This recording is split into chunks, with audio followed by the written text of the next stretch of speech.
Internauta do Opção para a Vida, estamos juntos nessa manhã de terça-feira, hoje dia 9 de agosto, Dia Internacional do Índio. E nós queremos nessa oportunidade parabenizar a todas as tribos indígenas que ainda existem como remanescente em vários países do mundo, inclusive no Brasil. Nós temos aqui na Paraíba, na Baía da Traição, alguns indígenas que ainda preservam a cultura em nossa pátria. Nós somos brasileiros, mas não podemos desconhecer as nossas origens.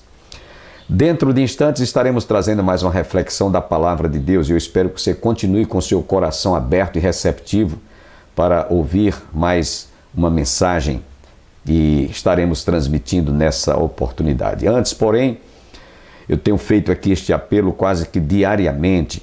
Não nos esqueçamos de orar, de clamar intercessoriamente por nossa nação. Estamos nos aproximando das eleições e nós sabemos que este ano, este pleito, como eu tenho dito, será a luta do bem contra o mal. E é por isso que nós precisamos de orar, clamar. A palavra de Deus nos diz: clama a mim e responder-te-ei e anunciar-te-ei coisas grandes e ocultas que tu não sabes. É por isso que eu tenho feito este apelo aqui, Orar pelo presidente, orar pelas autoridades constituídas, tanto civis quanto militares, para que Deus abençoe a nossa nação. Essa é a nossa oração, esse é o nosso apelo que fazemos aqui todos os dias. Sem perda de tempo, quero deixá-los agora com mais uma meditação da Palavra de Deus para a nossa edificação.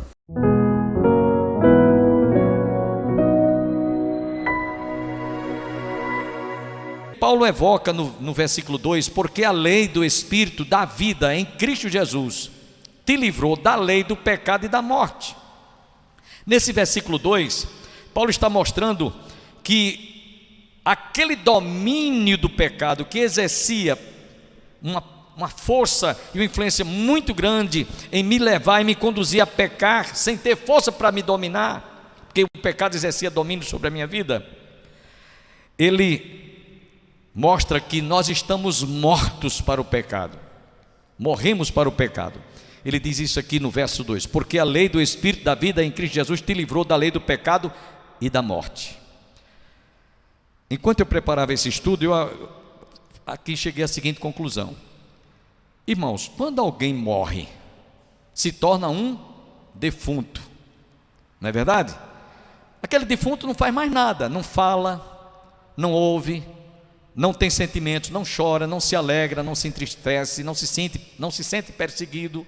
É como um objeto, não tem mais vida em si. Então eu estava meditando sobre isso. Quando nós morremos em Cristo Jesus, porque fomos também crucificados com Ele na cruz, é como se nós estivéssemos hoje defuntos para pecar. Somos defuntos para pecar. É isso que Paulo está dizendo aqui. Porque a lei do Espírito da vida em Cristo te livrou da lei do pecado e da morte. Ou seja, Ele nos deu o direito de estarmos identificados com Cristo, o qual é o único homem perfeitamente sem pecado. E eu estou nele. E você deve sentir também de estar nele. Ele, meus irmãos, foi a nossa oferta pelo pecado. Jesus foi aquele cordeiro que João diz que tira o pecado do mundo. Ele foi a minha oferta por oblação dos meus pecados. É como se, por exemplo, hoje ainda houvesse aquele mesmo cerimonial de sacrifício de cordeiros. E aí Jesus fosse, como Ele o é e se apresentou como cordeiro, eu chegasse para Ele, adquirisse-o como cordeiro e levasse para o sumo sacerdote imolar pelos meus pecados.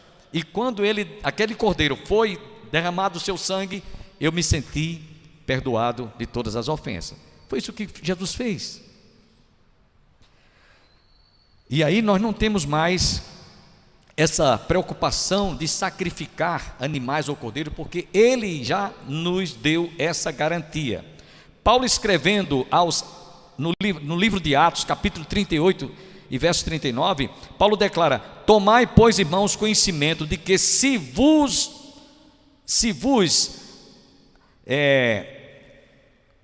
anuncia remissão de pecados, por intermédio deste e por meio dele, todo o que crê é justificado de todas as coisas das quais vós não pudeste ser justificados pela lei de Moisés. A lei de Moisés não tinha condição nenhuma de me justificar.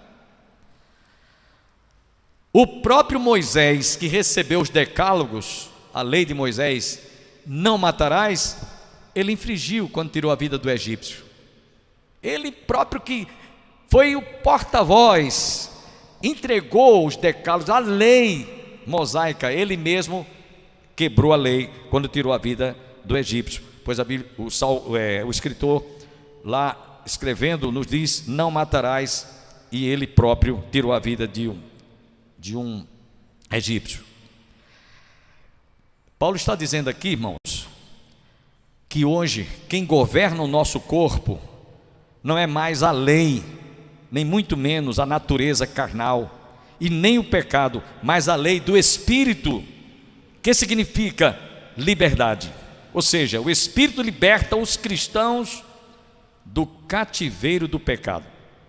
Por isso que lá em 2ª carta aos Coríntios 5,17, Paulo nos diz: se alguém diz que está em Cristo, é nova criatura, as coisas velhas já passaram, tudo se faz novo, vida nova com Cristo. Nós não temos mais hoje, meus irmãos, que ter aquele sentimento, aquela sensação de que os nossos pecados não foram perdoados. Foram todos, amém? E ainda até enquanto nós existirmos, porque o pecado ainda reside na nossa vida, só que Jesus anulou toda a condenação através do seu sacrifício. Portanto, meus irmãos, Paulo diz no início deste capítulo: porquanto nenhuma condenação há. Vamos dizer comigo: porquanto nenhuma condenação há. Outra vez: porquanto nenhuma condenação há.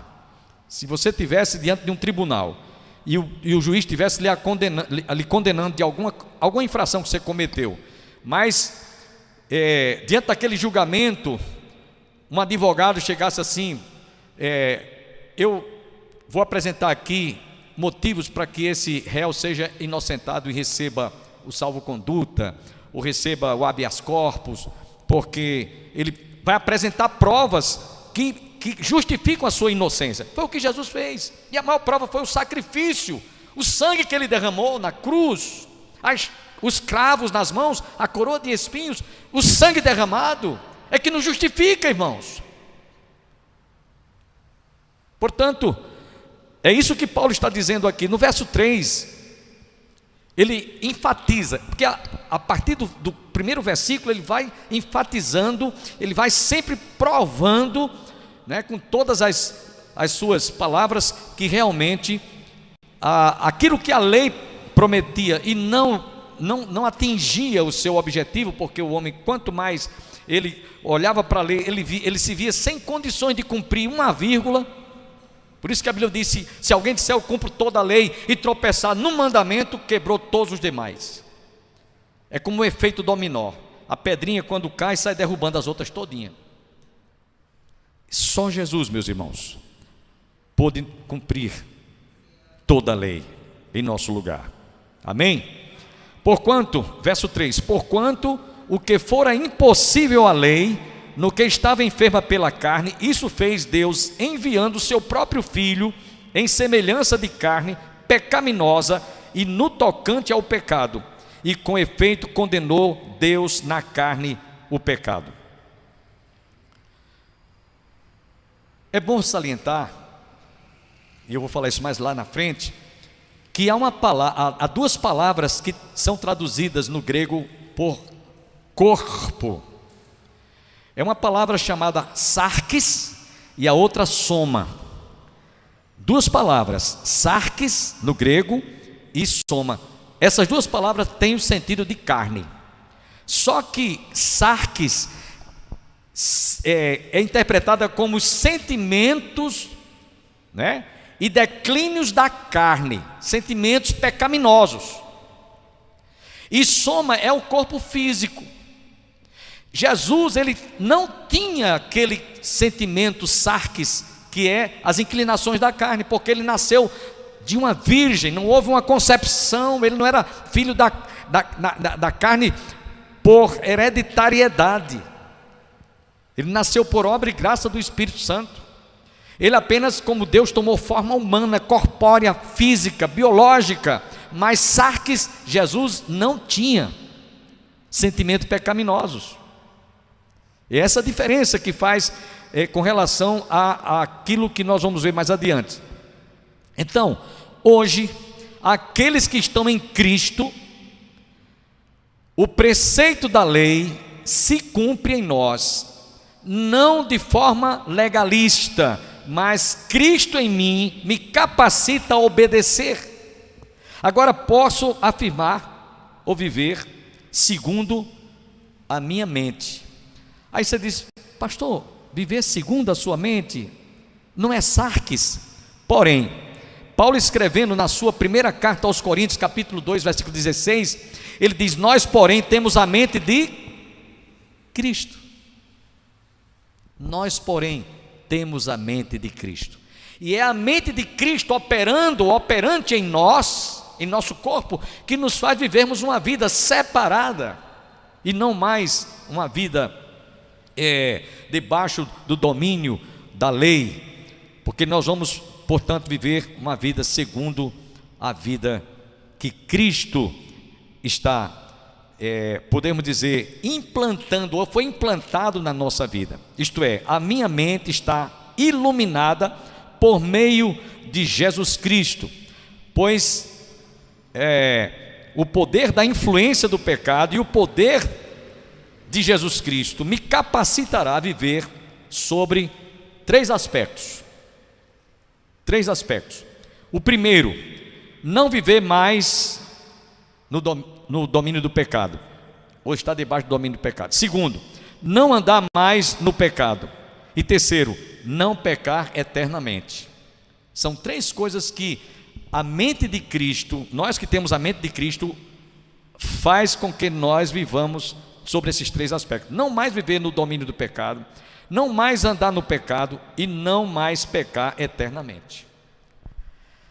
Se você não tem essa certeza, busque-a, procure-a, e você vai ter.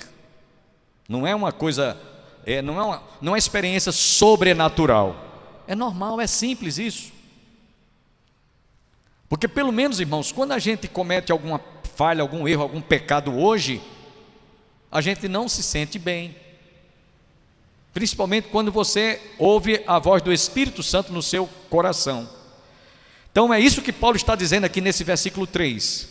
Portanto, porquanto o que fora impossível à lei, no que estava enferma pela carne, isto fez Deus, enviando o seu próprio Filho em semelhança de carne pecaminosa, e no tocante ao pecado, e com efeito condenou Deus na carne o pecado. No versículo 4, ele diz: a fim de que o preceito da lei se cumprisse em nós, que não andamos segundo a carne, mas segundo o Espírito em Cristo. Louvado seja o nome do Senhor. Podemos, meus irmãos, obedecer às leis divinas se seguirmos o Espírito Santo e não mais obedecermos à velha natureza pecaminosa que está dentro de nós. É uma influência do pecado no nosso corpo, mas que nós temos a presença do Espírito Santo em nossos corações, que nos fortalece e que nos conduz sobre uma vida superior àquela que a lei impunha àqueles que quisessem obedecer ou agradar a Deus. Então, cumprimos a lei em Cristo, e nele, por intermédio dele, é que eu obedeço a Torá. Eu creio que o poder dele está operando em mim, na minha carne, no meu espírito e no meu coração. Quem pode dizer amém? Se você não tem essa certeza, busque, você vai encontrar, você vai ter essa experiência existência, porque todo aquele que tem o Espírito Santo, nós vamos ver mais adiante, Paulo diz, se alguém não tem o Espírito, esse não é de Cristo. Então observe, irmãos, que na carne, ou seja, no nosso corpo, Deus condenou a morte e o pecado, e destruiu o poder do pecado, as concupiscências da carne. A presença do pecado ainda vive nos justos, porém enfraquecida. É por isso que a gente, vez por outra, quando alguém, por uma falta de vigilância, comete uma fraqueza. Nós ainda não estamos perfeitamente isentos de pecar ou de cometer alguma fraqueza. Nenhum de nós, a começar desde que vos fala. Porém, nós temos, através de Jesus, a isenção, através do seu sacrifício diante de Deus. O que é que eu tenho que fazer? É apenas confessar. O que é que diz a Escritura Sagrada? Aquele que encobre as suas transgressões jamais prospera, porém aquele que as confessa e deixa alcança misericórdia. A presença do pecado ainda vive nos justos, porém enfraquecida e sem poder algum de nos escravizar. Nós podemos facilmente dominá-los pela graça de Deus. Eu costumo dizer o que eu vou externar para vocês: o cristão salvo peca quando ele quer alimentar o pecado que está no seu corpo. E quando ele não quer, o pecado não vai ter influência de exercer qualquer atitude dele vir a pecar ou a cometer qualquer fraqueza. É isso que Paulo está dizendo no capítulo 8, no versículo 4 que nós estamos vendo, a fim de que o preceito da lei se cumprisse em nós, que não andamos segundo a carne, mas segundo o Espírito. No verso 5, ele diz: porque os que se inclinam para a carne, cogitam das coisas da carne, mas os que se inclinam para o Espírito, das coisas do Espírito. Paulo afirma: quem se identifica com a velha natureza, mantém a sua mente voltada para as coisas do Espírito. Quem se deixa controlar por naturezas inferiores, por sua natureza inferior, vive tão somente para agradar a si próprios. Mas aqueles que seguem o Espírito Santo constatam que fazem as coisas que agradam a Deus. É diferente, é muito diferente entre aquilo que você sente, que talvez até se deleite, tem até prazer no pecado, mas ao mesmo tempo você sabe que aquilo automaticamente que você está fazendo não agrada a Deus, e aí é onde o Espírito Santo atua na sua vida e o leva a não alimentar aquele pecado que reside na vida, mesmo que resida ainda assim mesmo na vida do justo.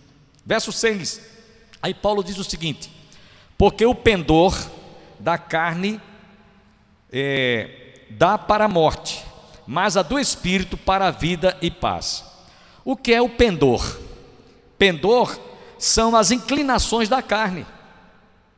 Então, se alguém estiver alimentando o pendor da carne, vai realmente viver uma vida ainda sofrendo as consequências, ou trará as sequelas do pecado sobre a sua vida. Por exemplo,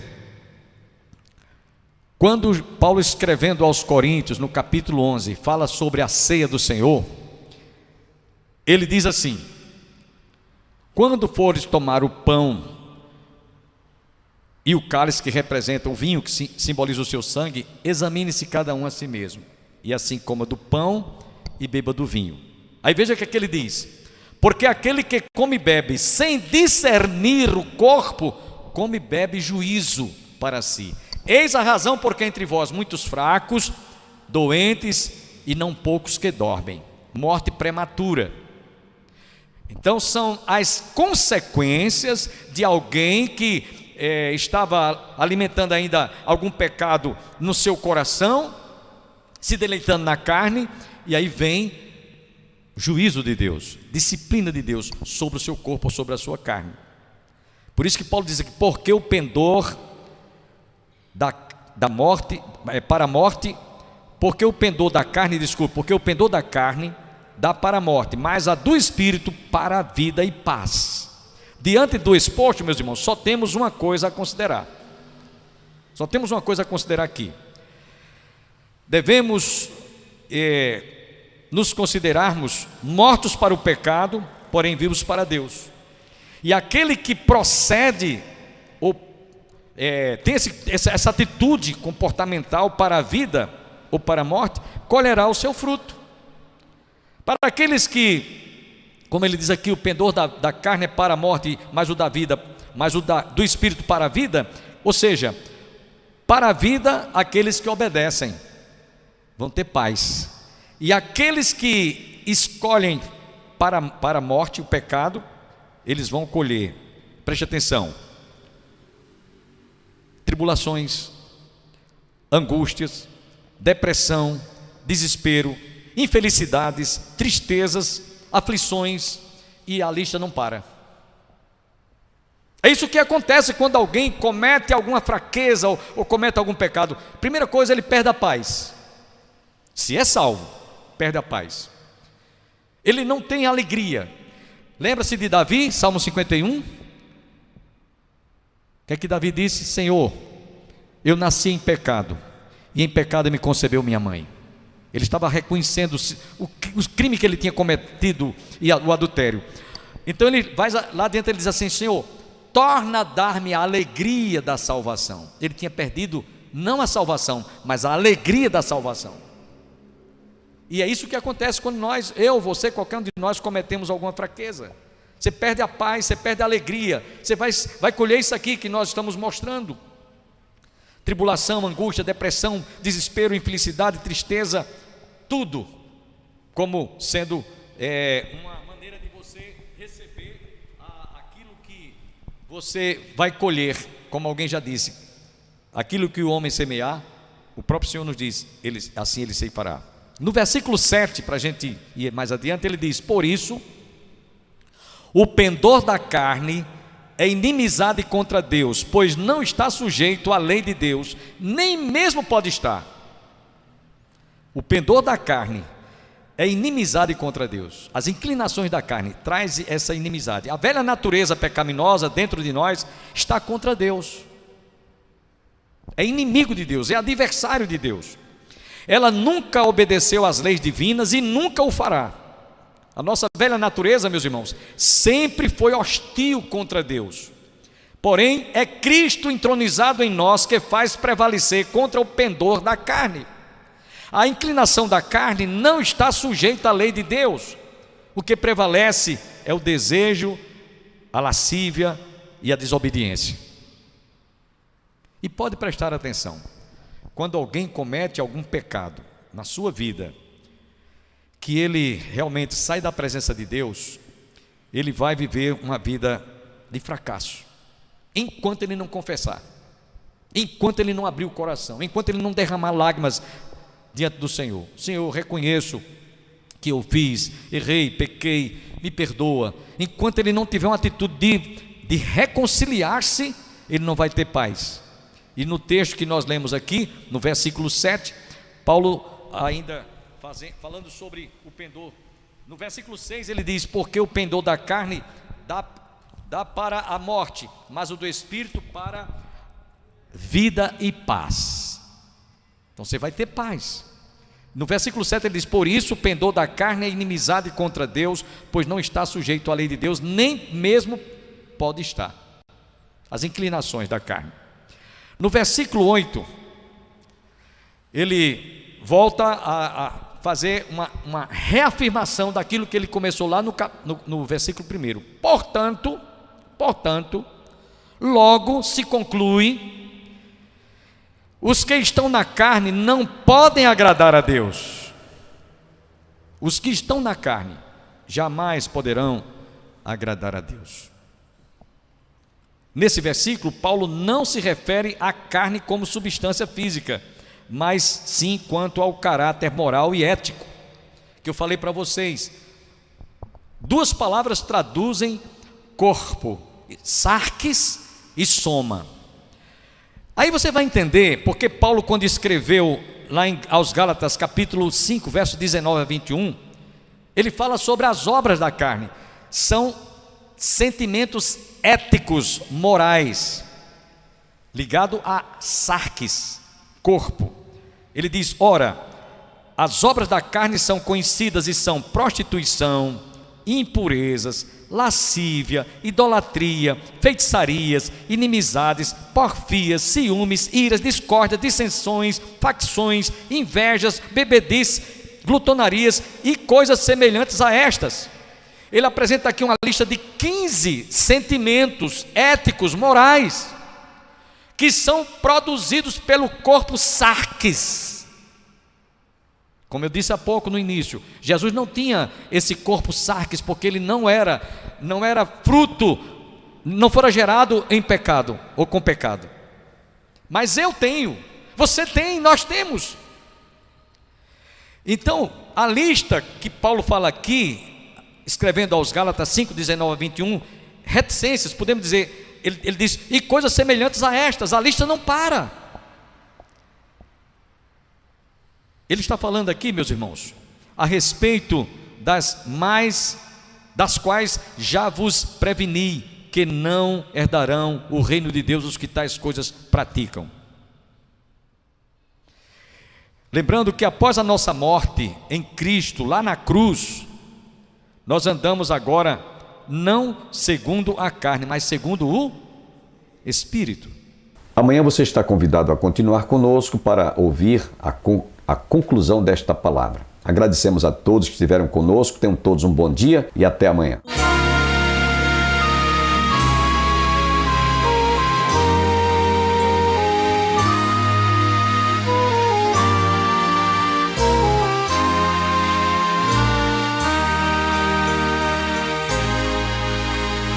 Mágoas, pesares a mim sobrevêm, mas firme é o meu andar. Porque falharia se tenho um abrigo que é Cristo e quer me guiar. Nunca estou só, pois meu Jesus comigo está. Nunca estou só, em minha mão sustém. Foi a promessa de Jesus me guiar. Nunca estou só, Cristo se deu por mim.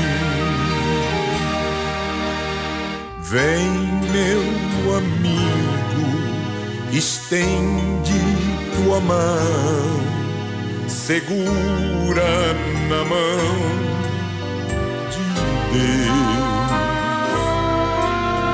pois só Ele almeja guiar-te, livrar-te. Por isso, meu Cristo morreu. Nunca estou só, pois meu Jesus comigo está. Nunca estou só, em minha mão sustém. Foi a promessa de Jesus me guiar. Nunca estou só, Cristo se deu por mim.